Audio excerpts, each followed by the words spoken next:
Aiko Melendez personal na nagbaklas ng kanyang mga campaign materials matapos maproklama bilang konsehal ng Quezon City.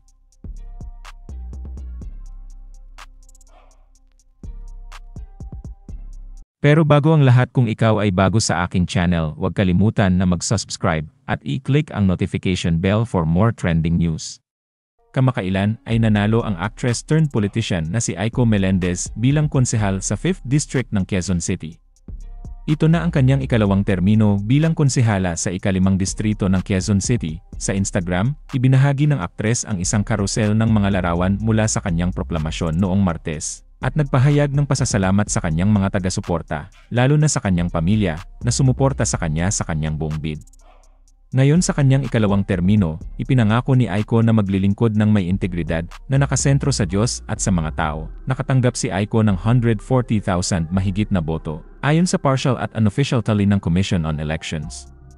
Siya ay kabilang sa 6 na konsehal ng ika-5 distrito ng Quezon City.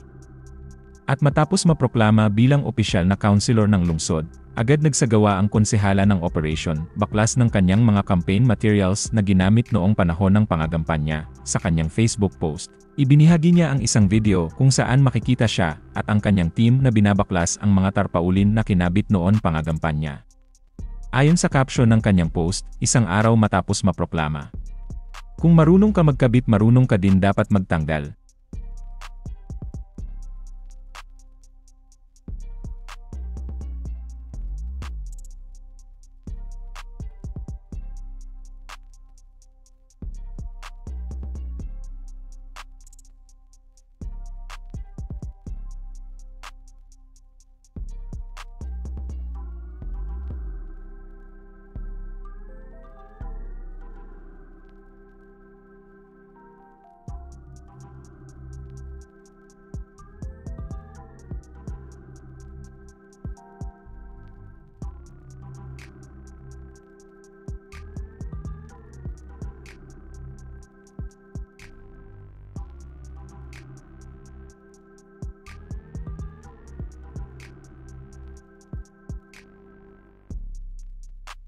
Pinuri naman ito ng mga netizens at ng kanyang mga supporters. Ayon sa kanila, nakaka-proud ang kanyang ginawang inisyatibo at dapat umano siyang tularan ng ibang public servants. Narito ang kanilang mga komento.